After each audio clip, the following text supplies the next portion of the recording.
Hello বন্ধুরা, আমি অনির্বাণ। তোমরা কেমন আছো? আমি তো ভালো আছি। আজকে আমি চলে এসেছি উত্তর 24 পরগনা জেলার সোদপুরে ভবা পাগলার আশ্রমে।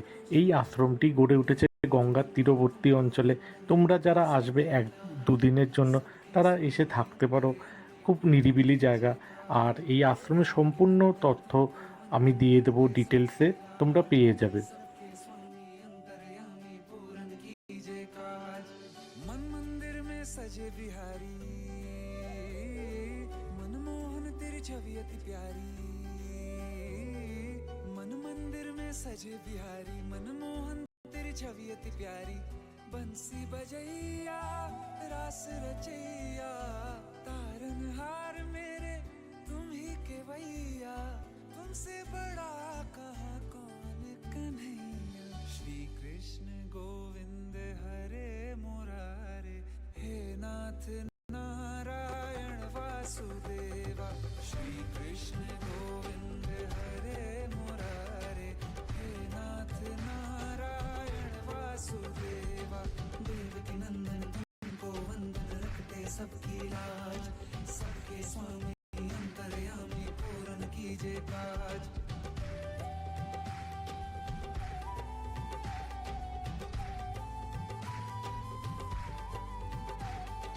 लीला परंपार तेरी तू माखन चोर कहावे।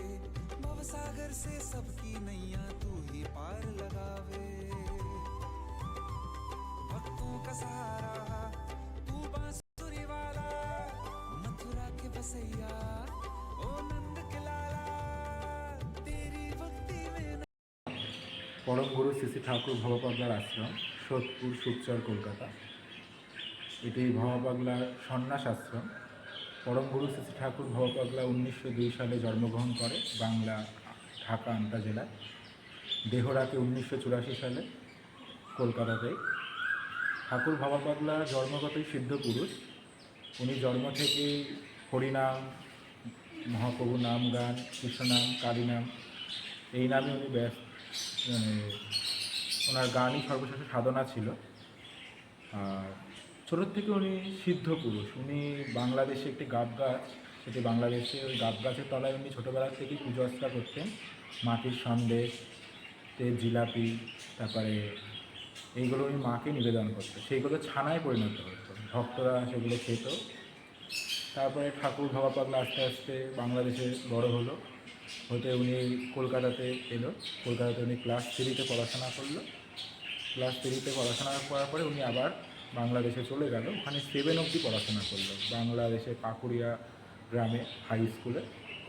তারপরে শ্রী ঠাকুর ভবপাগলা যখন বাংলাদেশ ভাগাভাগি হয় তখন উনি এপার বাংলায় চলে এলো। ওখানে ওনার মা প্রতিষ্ঠিত করেছিলেন আনন্দময়ী মা। সেই মাকে, পুষ্টিপাথরের সেই মাকে উনি নিয়ে অম্বিকা কানলায় ভবানী মন্দিরে প্রতিষ্ঠিত করলো। আর এখন ভবার বাংলাদেশে ওখানে আনন্দময়ে প্রতিষ্ঠিত আছে। আর আমাদের কানলাতে ভবার ভবানী মা। প্রথম উনি সন্ন্যাস আশ্রম করে হলো মুর্শিদাবাদে সন্ন্যাস আশ্রমে। আর এই আশ্রমের অধ্যক্ষ পূজ্যপাদ শ্রী গুরু মহারাজজি, স্বামী সোমেশানন্দ গিরি মহারাজ। মহারাজজি ছোটোবেলার থেকে ভবপাগলার সাথে 12 বছর বয়সে চলে আসে। 18 বছর বয়সে পুরোপুরিভাবেই ঠাকুরের কাছে চলে আসে। সবসময় থাকতো, লাস্ট দিন অবধি ভবপাগলার সাথে তিনি থেকেছেন। তা ঠাকুর ভবপাগলা বিভিন্ন জায়গায় আশ্রম প্রতিষ্ঠা করেছে। তা উনি সোদপুরে একবার আসলো আমাদের এই কাঠিয়াবার আশ্রমের সামনে। তো তখন এনার এই জায়গাটা পছন্দ হয়েছিল, উনি চেয়েছিল এখানে আশ্রম করবে। আর লাস্ট জীবন উনি এখানে, শেষ জীবনটা উনি এখানেই কাটাবে। তা ঠাকুর ভবপাগলার এই ইচ্ছা হলো, উনি বোর্ড গঠন করলো, ভবার মহাশক্তি আশ্রয়, জীবের সেবা এবং ভবার নাম গান প্রচারার্থে এই আশ্রম গঠিত হলো। তা উনি এই ট্রাস্টি বোর্ড গঠন করে, তা উনি এই আশ্রম প্রতিষ্ঠিত করতে পারলেন। উনি নাম করলো, করে উনি দেহ রাখলো 1984 সালে। তারপরে ঠাকুরের সাথে আমাদের পূজ্যপাদ শ্রী মহারাজজি সবসময় থাকতো। তো মহারাজ 6 মাসের মাথায় ব্যাক করলো অম্বিকা কানলা থেকে। তারপরে ধীরে ধীরে এই আশ্রম গঠিত হলো। এই আশ্রমে পরিচিত আছে ভবার ভবদারা মা। এই মায়ের নাম ঠাকুর ভবপাগলাই দিয়েছেন। এবং ঠাকুর ভবপাগলার বিগ্রহ আছে শৈবলিনী মা, ঠাকুর ভবপাগলা সহধর্মিণী। এবং ভবা রাধামোহন, নিতাই গৌর, জগন্নাথ দেব এবং ভবপাগলার পূজিত নিজের নারায়ণ শিলা, সেটি এই আশ্রমে প্রতিষ্ঠিত আছে। তাই এই আশ্রম ধীরে ধীরে প্রতিষ্ঠিত হলো। তারই ইচ্ছাতে, মহারাজের হাত ধরে এবং ঠাকুর ভবা পাগলার আশীর্বাদে। আমি এই আশ্রমের ব্রহ্মচারী, সৌরভানন্দ ব্রহ্মচারী। তা আমাদের এই আশ্রমে সারা বছর অনুষ্ঠান হয়। প্রত্যেক অমাবস্যা পূর্ণিমাতে সন্ধেবেলা বিশেষ পুজো এবং দুর্গা পুজো হয়, বাসন্তী পুজো হয়, জগদ্ধাত্রী পুজো হয়, গুরু পূর্ণিমা, সারা বছর অনুষ্ঠান আছে। এছাড়াও সেবামূলক কাজ হয়, পরম গুরু শ্রী ঠাকুর ভবা পাগলার সেবা কাজ, মানুষ মানুষের জন্য, শিবজ্ঞানে জীব সেবা, মানুষের সাথে মানুষের পাশে। তা পরিচালনায় ভবার মহাশক্তি আশ্রয়। তা আমরা বিভিন্ন প্ল্যাটফর্মে যে অসহায় দরিদ্র মারা থাকে, প্রতিবন্ধী থাকে, বাচ্চা থাকে, তাদের খাওয়াই, জামা কাপড় যতটা পারি, এবং মেডিকেল, এইগুলো আমরা সেবা কাজ করি। শিবজ্ঞানে জীব সেবা, নরনারায়ণ সেবা হয়। তা আপনাদের সকলকে বলবো, সুখচরে ভবার মহাশক্তি আশ্রমে আসুন, এই আশ্রম দর্শন করুন এবং এই সেবা কাজের সাথে আপনারা প্রত্যেকে যুক্ত হন এবং আগামী দিনে আমরা মানুষের জন্য আরও কিছু করতে পারি।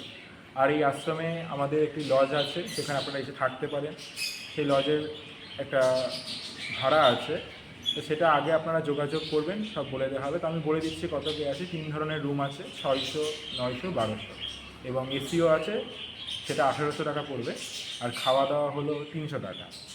এছাড়া আপনি স্থায়ীভাবেও থাকতে পারেন ডোনেশন করে, সেগুলো আপনারা যোগাযোগ করবেন, আমি নাম্বার দিয়ে দিচ্ছি। যোগাযোগ নাম্বার হলো পূজ্যপাদ শ্রী গুরু মহারাজজির নাম্বার, স্বামী সোমেশানন্দ গিরি মহারাজজির নাম্বার 9432669084। আরেকটি নাম্বারও দিয়ে দিচ্ছি 7439852674। এই দুটো নাম্বারে যোগাযোগ করবেন আপনারা। আর আশ্রমে ভোগের জন্য যারা ভোগ নেবেন বা আশ্রম দর্শন করতে আসবেন, আশ্রম দর্শনের টাইম হলো সকাল 7টা থেকে দুপুর 12টা এবং বিকেল 4টে থেকে রাত্রি 8টা। আর আশ্রমে যদি ভোগের নিতে হয়, প্রসাদ পাওয়ার জন্য আগের দিন যোগাযোগ করবে, এই নাম্বারে কুপন কাটতে হবে, আপনারা পরের দিন এসে প্রসাদ নিতে পারবেন। আর এছাড়া আশ্রমে আমাদের নিজস্ব একটি ইউটিউব চ্যানেল আছে, জবা ভবা, ভবার মহাশক্তি আশ্রয়। তারপর পরম গুরু শ্রী ঠাকুর ভবা পাগলা সেবা কাজের একটি ইউটিউব চ্যানেল আছে, আপনারা এই ইউটিউব চ্যানেলটাকে সাবস্ক্রাইব করুন এবং আপনারা এই আশ্রমের অনুষ্ঠান দেখতে পারবেন, আমাদের কী কী হচ্ছে। এবং আপনারা সকলে আশ্রমে আসুন, আশ্রম দর্শন করুন। এখানে সোদপুর পানিহাটি হলো একটি পুণ্যভূমি।